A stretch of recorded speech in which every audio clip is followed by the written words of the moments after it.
So let's start with the story. I'm hoping that the story will give you a clue as to what you're building. Hi, I'm Laura Dodson, and I'm the Library Media Specialist at Mueller.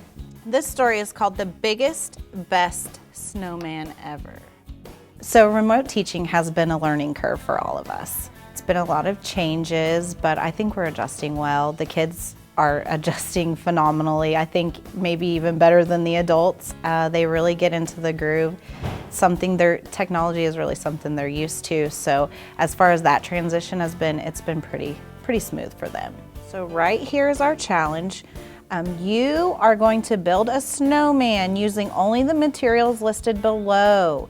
Your task is to build the tallest snowman. So you're gonna have about 30 minutes completely. That's from design process to building. Remember, we have to do our design process first. I was teaching online and face-to-face. I've been very lucky that my administration set my schedule up to where Tuesdays were my online days and then the rest of the days were face-to-face. So that did make it a little easier as far as the logistics of going from face-to-face and online. Changing some of our face-to-face kids to online has been a little bit of a struggle just because they are used to the presentations of the lessons being a little bit different than what they are for the online kids. So there's been a little bit of an adjustment there. And I'm also trying to incorporate some of the things that we're doing face-to-face into my online lessons. All right, it's in the chat right underneath the first link. Actually, I'm a first-year librarian, so I'm learning how to be a librarian during a pandemic, which has been kind of a struggle. It's a little different. We're adapting.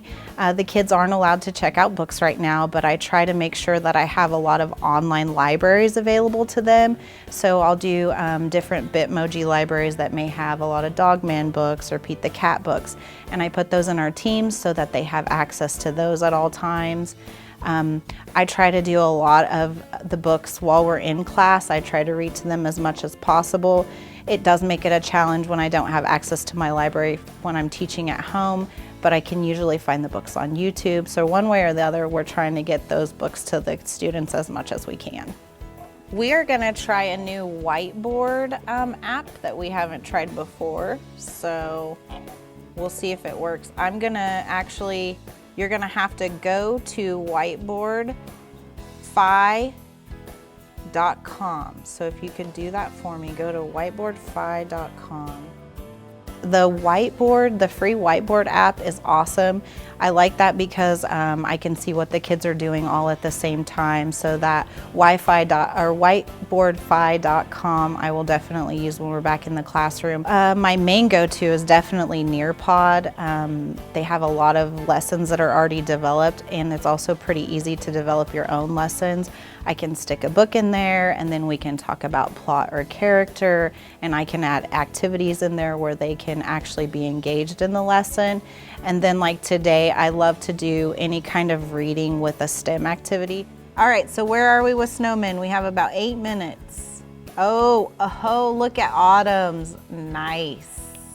So today we read a book about a snowman, and then we did a STEM challenge where we built the tallest snowman. So the point of the lesson was it was actually an engineering lesson, and it was to build the tallest snowman with the best base and foundation. It's one of the things that I like to do even with my face-to-face kids. I like to read a book, a STEM literacy book, and then we put some sort of STEM challenge to it. I find that it engages my students much more in the reading. All right, let's look at, who's next? Elijah, I'm gonna spotlight you, so get ready. Let's look at Elijah's. The supplies is the biggest challenge as far as those STEM challenges go. I try to do things that are basic homemade items. One day you may just need paper or some index cards, maybe some water or some dish soap. Today was a little bit special activity because it's the last week before Christmas break. So we did something a little more special with marshmallows and toothpicks that the students might not have had. I do provide an opportunity for them to come up and get it if they don't have it. And then they always have the option to use other things around the house. I'm never, a stickler on the exact materials.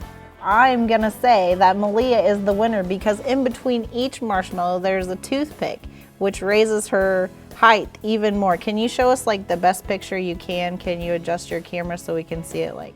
I guess I've learned that teaching online is hard, but I've also learned that we're capable of it. I think as teachers, we'll go above and beyond and do whatever we need to reach these kids, and that's just what we're doing. I've learned that, you know, we're a pretty strong group and we can do it. I'll see you guys later. Bye.